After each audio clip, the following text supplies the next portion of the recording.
धर्म, आध्यात्म, संस्कृति, ये तीनों विषय आज भारत की सांस्कृतिक चेतना का सब्जेक्ट हैं।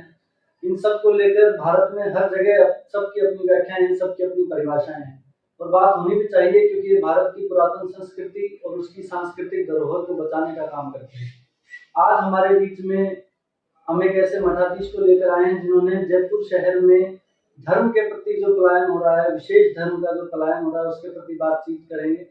उसमें उनका जो योगदान रहा है अभी तक का, उस पर बातचीत करेंगे।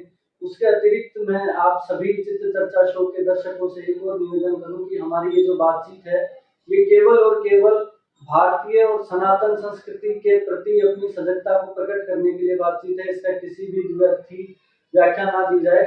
मैं आप सबके बीच में स्वागत करता हूँ श्री बाल मुकुंदाचार्य जी महाराज का, जो कि हाथोस धाम के महंत हैं। महाराज जी, आपको सर्वप्रथम चित्र चर्चा शो की तरफ से बहुत बहुत शुभकामनाएं और बहुत बहुत आपका स्वागत है चित्र चर्चा शो में। आपका अभी समय थोड़ा सा कम है, तो हम उसके अकॉर्डिंगली हमारी बातचीत को आगे बढ़ाएंगे। हमारे पास सबसे जो अभी चर्चा में विषय है कि अभी जयपुर शहर में जो एक विशेष जयपुर जो 4 दीवारी है, उसमें हिंदुओं का पलायन हो रहा है, मंदिर जो है वो तोड़े जा रहे हैं। तो सबसे पहला तो ये कि आपकी जो छवि है वो एकदम सरल और शांत स्वभाव के संत की रही है, पर अचानक से ये मुड़ाव कैसे आया? लोगों ने आपको अप्रोच किया या फिर आपने स्वयं आगे बढ़कर ये कार्य किया? जय श्री राम, जय श्री बालाजी। मैं सर्वप्रथम चित्र चर्चा शो के सभी दर्शकों को बहुत बहुत शुभकामनाएं प्रदान करता हूँ। आने वाला दशहरा महोत्सव दीप उत्सव सबका मंगल में हो। और हमारे सनातनी सचिन जी ने जिस ज्वलंत चर्चा को मुद्दे को आज किया है, उस विषय पे कहना चाहूँगा। थोड़े में बहुत कुछ समझना होगा दर्शकों को। ये सनातनियों का देश है। सनातन का तात्पर्य सब भली भांति जानते हैं, और यहाँ की हिंदू संस्कृति संपूर्ण जगत में, पूरी दुनिया में मानी जाती थी, जानी जाती थी। पूरे विश्व में कभी सनातन का ही परचम और धर्म ध्वजा हुआ करती थी। क्या परिस्थितियां बनी कि 2000 वर्षों में, 1400 वर्षों में कुछ ऐसे पंथ बने और उन पंथों ने इस प्रकार का आक्रामकता फैला दी, जिहादी स्वभाव सोच के लोग आ गए कि आज पूरी दुनिया में उन्होंने जो माहौल बनाया वो सब भली भांति जानते। एक अकेला भारतवर्ष जो हिंदू राष्ट्र के रूप में उपस्थित है, और उस भारतवर्ष में हिंदू राष्ट्र होने के बाद भी हिंदुओं पर ही अंकुश लगाया जाता है, उन्हीं के कार्यक्रमों पर रोक लगाई जाती है। ये सब भली बात आप सब जानते हैं क्या परिस्थितियां हैं। मैं किसी व्यक्ति विशेष की सरकार पर कोई उंगली नहीं उठा रहा, लेकिन जो आज की स्थिति परिस्थिति है वह आपके बीच रखना चाहूंगा। आपने 2 सवाल किए कि अचानक शांत स्वभाव उग्र कैसे हुआ। देखिए, हमारे सभी देवी देवताओं का स्वरूप आप जानते हैं, हम उनकी आराधना करते हैं। तो एक हाथ में शास्त्र होता है तो दूसरे हाथ में शस्त्र भी होता है। तो शास्त्र और शस्त्र का तो हमारा इतिहास रहा है, हम सनातनी तो साथ रखते हैं, इसमें कोई दो राय नहीं है। ज्ञान और बुद्धि भी रखते हैं, तो जहां बल की आवश्यकता हो तो बल का भी इस्तेमाल किया जाता है। हमारे यहाँ जयपुर शहर में पिछले 4-5 वर्षों से एक अनुभव किया हमने कि लाखों की संख्या में एक विशेष समुदाय के लोग इस समय जयपुर में चारों ओर आके रहने लगे हैं। वो कोई बांग्लादेश से आ रहे हैं, कोई कहां से आ रहे हैं, और ऐसे जिहादी स्वभाव के लोग जो कट्टरता रखते हैं और आसपास में किसी और को, दूसरे अन्य समाज के लोग को बर्दाश्त नहीं करते। परकोटे में इस गति से आए हैं लाखों की संख्या में कि उन्होंने परकोटे में हिंदू समाज जो पीढ़ियों से रहता आ रहा था, जिनका 300-400 वर्ष पुराना इतिहास जयपुर में रहने का था, जयपुर की बसावट से था, आमेर रियासत काल से था, उन सब इतिहास में जो दर्ज है, जिनके मंदिर हैं, मठ है, उनकी बगीचियां हैं, उनके कुएं हैं, उनके घर बार इत्यादि, आज क्या स्थिति बनी कि उनको परकोटा खाली करके और परकोटे से 30-40 किलोमीटर दूर जाने को रहने की मजबूरी हुई। अब पुराने समय के मुकाबले संतानें भी कम है, कि ज्यादातर एक संतान मिलेगी सबके, और एक संतान होने पर घर भी ज्यादा नहीं चाहिए। फिर बड़े बड़े घर, परकोटे के पुराने अच्छे घर बने हुए, हवेलियां, सारी सुख सुविधाओं के बीच वो अचानक पलायन कर रहे हैं, दूर जा रहे हैं। तो ये चिंता का विषय था और यही चिंता सता रही थी कि ये सब लोग पलायन कर रहे हैं, परकोटे में बाहर के लोग आके रह रहे हैं और हमारे मठ मंदिर आश्रम जो परकोटे में प्राचीन है उनका धनी धोनी कौन है। उन्हीं चीजों को खोज करते करते जब हम परकोटे की गलियों गलियों में घूमने लगे तो हमने पाया कि हमारे मठ मंदिर आश्रम, हमारी बगीचे, हमारे प्राचीन कुएं, उन सबको ध्वस्त कर दिया गया है, तोड़ दिया गया है, खंडित कर दिया गया है, उनको कचरा के डिपो बना दिए गए हैं, सुलभ शौचालय बना दिए हैं और जहां पर ज्यादा भूमि थी वहां पर अतिक्रमण करके बांग्लादेशी और बाहर के आए हुए विशेष समुदाय के लोगों ने अपने मकान बनाए। यही पीड़ा और यही चिंता लेकर हम लोगों ने अभियान चलाया, ये आंदोलन किया और उसमें आंदोलन में ये पाया कि पिछले 4-5 वर्षों में ये परिस्थिति और ये स्थिति बना दी गई कि बाहर के लोग, ये कहाँ के लोग आए जिनकी आईडियों का पता नहीं है, ये कौन लोग हैं, 40-50 हजार ये ई रिक्शा चला रहे हैं, ये लोग कहाँ से आए हैं और ये परकोटे में अचानक आके बिना आईडी के इतने बहु तादाद में रहने लगे हैं और इतने सारे एक एक के बच्चे इनके जन्म ले लिए यहाँ पर रह रहे हैं। तो ये सब चिंता का विषय था। इसी विषय को लेकर हमने आंदोलन किया और हमने ये मांग की है कि हमारे सारे पुराने बगीचे, मंदिर, आश्रम, कुएं, जो भी हमारी पुरानी धरोहर थी अध्यात्म की, उनका संरक्षण हो, उन्हें वापस पुनः बनाया जाए और जो हिंदू तेज गति से पलायन हो रहा है उसको रोका जाए। इसी विषय को लेकर हमने आंदोलन किया है। अच्छा महाराज जी, एक चीज और इस चीज में आती है कि हमारी जो भारतीय संस्कृति रही, उसकी परंपरा है कि जो सत्ता होती है वो संतों के मार्गदर्शन में कार्य करती है, गुरुओं के मार्गदर्शन में कार्य करती है। आपका जो मठ है वो जयपुर और राजस्थान का शीर्ष मठों में से एक मठ है। तो ऐसा नहीं है कि आपके पास में जो भी राजनेता हैं वो हैं या जो न्यायालय है, आप वहाँ भी संज्ञान में ला सकते थे या उनका स्वयं संज्ञान हो, क्योंकि ये चीज तो आम जनमानस में है कि पलायन हो रहा है, तो उसको लेकर आपकी तरफ से कोई प्रयास नहीं हुआ? 4-5 सालों में जो वहाँ के आम नागरिक थे उन्होंने राजनेताओं को भी संपर्क किया। राजनेताओं का संरक्षण प्राप्त हुआ विशेष धर्म के लोगों को और बहुत तादाद में उनका लोगों का आगमन हुआ है, तो उसमें राजनेताओं का संरक्षण था। बाहर के लोग जो आके रह रहे हैं यहाँ पर, उनकी आईडियां बन गई, उनको राशन फ्री दिया जा रहा है, मकानों के पट्टे फ्री दिए गए, उनको मकानों में रहने की सुविधाएं दी गई। तो यानी राजनेताओं के पास तो जाना व्यर्थ था। राजनेता अधिकारी आपस में सब मिले हुए थे और मिले होने की वजह से वो सुनना नहीं चाहते थे, इस विषय की बात नहीं करना चाहते थे। इसलिए हमने ये आंदोलन सनातनियों को साथ लेके अकेले छेड़ा और सिर्फ विश्वास हमने किया तो मीडिया पे किया। मीडिया, सोशल मीडिया वो हमारा सहारा बनी और उसी की वजह से आज हम करोड़ों लोगों तक हमारे इस आंदोलन को पहुंचा पाए और लोगों को सच्चाई दिखा पाए कि जयपुर शहर जिसको प्राचीन सभ्यता है, जहां पर अपराकाशी जिसको कहा गया है, जहां घर कम और मंदिर ज्यादा थे, वहां जैसी स्थिति क्यों बनी कि चारों ओर गुलाबी परकोटा हरे रंग में पुतने को तैयार है। यह है चिंता का विषय। वो मैं आपकी इस बात से सहमत हूँ कि ये जो हो रहा है।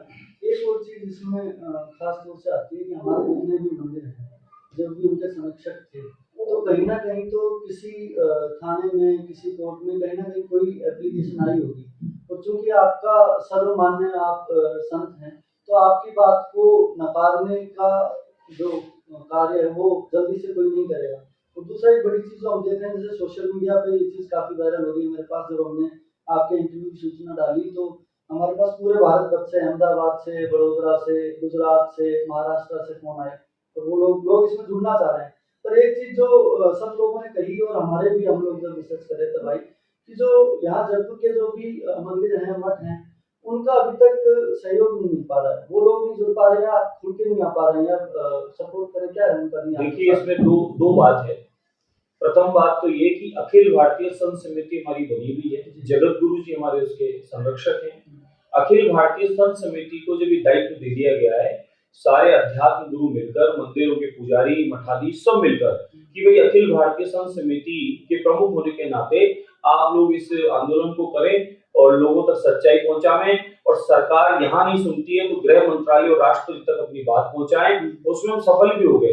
तो ये तो बात है ही नहीं कि हमारे साथ कोई नहीं, हमारे साथ सारे मंदिर हैं, पुजारी हैं, मठाधीश, सारे संत महंत लाखों की संख्या में हमारे साथ हैं। और आपके भी इंटरव्यू में बैठते बैठते बहुत सारे संतों के बराबर फोन आते रहे हैं कि भाई हम लोग सब सहयोगी हैं, अपने अपने मीडिया अकाउंट पे हम लोग आपका समर्थन डालते हैं। दूसरी बात आपने कही खुल के सामने नहीं आए। शहर में इस प्रकार का डर का माहौल है। आप सोचें, पिछले दिनों कन्हैयालाल की हत्या हुई, उसको किस तरीके से उसके व्यापार पे आके उसको मार दिया गया। तो डर तो है, इसमें कोई दो राय नहीं, खुल के सामने नहीं आने के पीछे डर है। दूसरी बात कि पिछले दिनों हम लोगों को सबको नोटिस दिए गए, मुझे दिया है राजद्रोह का, परकोटे में आवागमन इत्यादि बंद का, मंदिरों में मुझे जाना आना, हनुमान चालीसा करना, संतों से मिलना, ये सभी पाबंदियां हैं। पुलिस की निगरानी में हूँ और फोनों की रिकॉर्डिंग है और मेरे आश्रम के बाहर पुलिस हमेशा तैनात रहती है। वो कहने में मेरी सुरक्षा मानो, कहने में मेरी निगरानी मानो, समझदार को इशारा बोलते हैं। तो खुल के आने में भय है और मेरे साथ जितने भी साधु संत मूवमेंट में लगे उन सबको नोटिस दिया गया है। जो मेरे साथ वीडियो में फोटो में है, और कोई आजू बाजू बेचारा जूस वाला ही खड़ा था, जूस वाला हमें सुन रहा था, उस जूस वाले को भी नोटिस दे दिया गया। पुलिस वाले रोज उसको जाके परेशान करते हैं। आप सोचें, प्रशासन सरकार किस तरीके से डरा के आवाज बंद करना चाहती है, गला दबाना चाहती है, तो फिर वो मूवमेंट जो है उसको रोकना चाहती है, तो क्या रुक जाएगा? कभी नहीं रुकने वाला। इस सनातनियों की आवाज है। 900 वर्षों से संघर्ष चल रहा है सनातनियों का, और 900 वर्षों से आतंकवादियों का, आतंकवादियों का, जिहादियों का हम पर आक्रमण चल रहा है। और वह सब यही चाहते हैं कि भारतवर्ष में भी वही करें जो और जगह वो कर रहे हैं, करते आ रहे हैं। लेकिन ये सनातन की ताकत है, यहाँ के देवताओं की आराधना साधना की ताकत है, यहाँ संत ऋषि मुनियों का तप है। तो इसलिए इस तप की कृपा से ये लोग ही विफल होंगे, सनातनी कभी विफल नहीं होने वाले। आज अकेला स्वामी बालमुकुंदाचार्य तो समाप्त कर देंगे किसी षड्यंत्र से, ये माने कल लाखों लाखों स्वामी बालमुकुंदाचार्य फिर उपस्थित होने वाले हैं इस आंदोलन में। महाराज जी, आप संत हैं, आपका वैराग्य है, आपको किसी से लेना नहीं, पर एक चीज समझ में नहीं आई कि हम लोग कमजोर कहाँ हैं? राजनीतिक तौर पर अगर कमजोर हैं तो ऐसा हो सकता है कोई जो बड़ा संत हो, जो बड़े बड़े पीठों से संत जनता सुन के भेजती है, वो लोग आके इस बारे में बात करें, या फिर जैसे से कोई मठाधीश खड़ा हो जनता का नेतृत्व करे, वो जनता के लिए खड़ा हो, आवाज उठाए, ताकि अगर जो आपकी बातचीत और हम लोग जो सुन रहे हैं उससे ये निष्कर्ष निकल के सामने आ रहा है कि राजनीतिक तौर पर उस क्षेत्र विशेष में जो हिंदू है या जो सनातनी है वो कमजोर है, उसकी ताकत को उठाने वाला कोई है नहीं। आजकल सचिन जी क्या हो रहा है, कोई सामाजिक स्तर पे, कोई जातिगत गणित पे राजनेता चला जाता है तो वो जाने से एक तरफा बात करता है। सनातनी लोग, मठ मंदिर से, अध्यात्म से जुड़े लोग जो हैं, वह लोग सबके लिए समान है, उनके लिए सारे समाज परिवार है और वसुदेव कुटुंब का स्वभाव वो रखते हैं। तो पुराने समय में भी आप देखेंगे, भले वो राजा रामचंद्र जी हो, भले वे चक्रवर्ती सम्राट हमारे अन्य राजा रहे हों, आप सारे इतिहास में उठाकर देखें कि सब में राजगुरु का एक पद होता था और 3-4 सीटें हमेशा उस पांडाल में गुरुओं की लगती थी, वो अलग अलग विषय के जानकार होते थे। और हमारे ऋषि महामुनि वैज्ञानिक थे, शोधकर्ता थे, पुष्पक विमान से लेकर मिसाइलें मानो, या ऐसे ऐसे बाण मानो कि एक बाण मारने से पूरा रथ ब्लास्ट हो जाए, ये क्या था? ये हमारे ऋषि महामुनि वैज्ञानिक थे और वैज्ञानिकों की खोज थी जिससे राजा महाराजा और देवता भी सफल होते थे। लेकिन ये षड्यंत्र है, ये षड्यंत्र है भारतीय हुकूमतों का, ईसाई मिशनरियों का और जिहादियों का, कि भाई ऋषि महामुनि सनातनी लोग जो हैं, ये विशेष वर्ग से, विशेष बुद्धिजीवी, विशेश शोधकर्ता, ये तपोनिष्ठ लोग जो हैं, ये लोग भी अगर इस क्षेत्र में आ गए तो ये माने कि ये पूरा भारतवर्ष जो अखंड भारत का सपना है, धर्म ध्वजा का सपना है, पूरे विश्व में वापस से हमारे भारत की ध्वजा को, धर्म ध्वजा को स्थापित करने की बात है, ये वापस ऐसा कर लेंगे। तो ये योजनाबद्ध इस प्रकार का माहौल बनाते हैं कि भाई धर्माचार्यों को राजनीति नहीं आना चाहिए। अरे हमारा इतिहास उठा के देखो, धर्माचार्य तो राजनीति को चलाने और सिखाने वाले थे। चाणक्य जैसे नीचे से उठाकर ऊपर राजा बना दिया करते थे। तो क्या राजनीति क्या गलत उस पर चलेगी? ट्रैक पर कभी नहीं चलेगी। जहां बोलने की आवश्यकता, धर्म गुरुओं को बोलना चाहिए, जहां टोकने की आवश्यकता वहां टोकना चाहिए। राजा को भी दंड देने का अधिकार धर्म गुरुओं को है, तो उन्हें बोलना ही पड़ेगा इस विषय पर, क्यों नहीं बोलेंगे? तो अभी हमने जब बातचीत करी और सब जगह से, तो 2 शुभ है जयपुर शहर में। एक तो ये कि जल्दी जयपुर में बागेश्वर धाम सरकार की उपस्थिति होगी हाँ मुद्दे की। बिल्कुल, जो भी हमारे प्रमुख संत हैं सबने हमारा समर्थन किया है। स्वयं ने फोन करके आगे होके अभी हमें आश्वासन दिया है कि इस मूवमेंट में हम सब आपके साथ हैं। कोई बड़ा कार्यक्रम, बड़ी योजना हो तो हम सब लोग सहयोग के तौर पे वहाँ उपस्थित हैं, क्योंकि सनातनी हम सब सामूहिक रूप से संगठित हैं और ये हमारे भारतवर्ष को, हिंदू राष्ट्र को बचाने के लिए, हमारे सनातन धर्म को बचाने के लिए, वेद पुराण उपनिषद और हमारे ऋषियों की परंपरा को बचाने के लिए सभी धर्माचार्यों को एक साथ एक मंच पे आके आवाज बुलंद करनी है। हम राजनीति में हो या न हो, लेकिन हम धर्म नीति के आधार पर अपनी बात को हमेशा उठाते रहेंगे और सनातनियों के भविष्य के लिए, उज्जवल भविष्य के लिए, उनकी अच्छी व्यवस्था के लिए हम लोग निरंतर काम करते रहेंगे। अच्छा, हमने जब आपसे बातचीत का सोशल मीडिया पर डाला तो हमारे पास बहुत सारे सवाल आए, पर मैं समय की पाबंदी है तो कुछ एक सवाल लेना चाहूँगा। शरद कुमारिया जी हैं गुजरात से, उन्होंने पूछा है कि सभी पार्टियां कुछ ना कुछ घोषणा पत्र में डालती हैं, तो क्या ये संभव हो सकता है कि जो भी मुख्य पार्टियां हैं, बीजेपी है, कांग्रेस है या और जो पार्टियां हैं, वो मंदिर संरक्षण को लेकर, उसके जीर्णोद्धार को लेकर आप लोगों के प्रयास से घोषणा पत्र में ये चीज आए कि जो पुराने मंदिर है उनका संरक्षण किया जाएगा?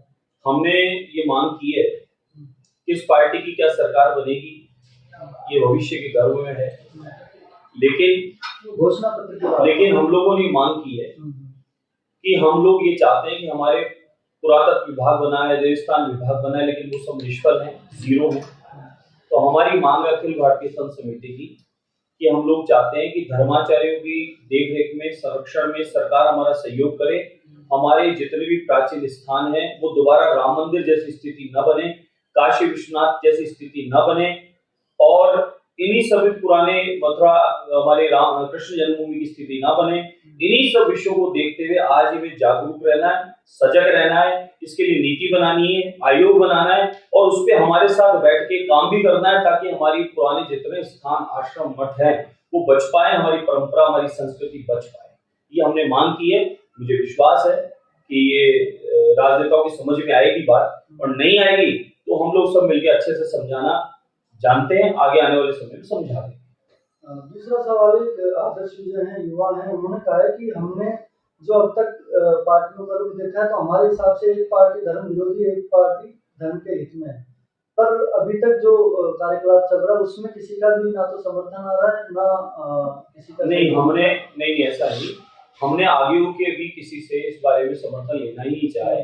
हमने समर्थन सिर्फ सनातनी को लिया। आप सोचें 15 दिन में जब 1 करोड़ सनातनी हमें समर्थन कर चुके हैं, तो यह माने कि आने वाले 1 महीने में ये पूरा भारतवर्ष और पूरे भारत के बाहर जहाँ सनातनी रहते हैं उन सबका समर्थन है। तो गिने चुने फिर पार्टी के लोगों का समर्थन की बात कहाँ करते हैं। हम तो कह रहे हैं कि पार्टियां तो सनातनी बनाते हैं और पार्टियां सनातनी गिराते हैं और यही पद पर बैठाते हैं, यही नीचे गिराते हैं।